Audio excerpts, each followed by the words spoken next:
എന്റെ പുതിയ ഗാനം കേട്ടോ. പാൽക്കാരി പെണ്ണെ പാലൊന്നു തായോ, പാലത്തിൽ കൂടെ പാഞ്ഞൊന്നു വായോ. എങ്ങനെയുണ്ട് എന്റെ പാപ്പാപ്രാസം? നിങ്ങൾ ഇത്രയും കഴിവുള്ളതാണെന്ന്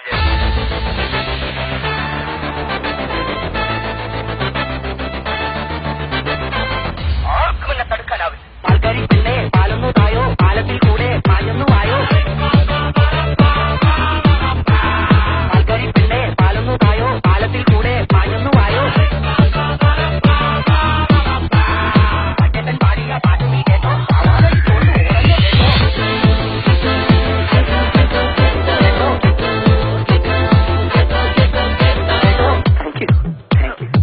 മണ്ണിന്റെ മണമുള്ള കവിതകളാണ് എന്റെ. അകത്ത് എഴുതിയിട്ട് കുഴിച്ചിടൂ. പാടിയ പാട്ട് നീ കേട്ടോ, സാധാരണ ഇതൊന്നും ഓടല്ലേ കേട്ടോ.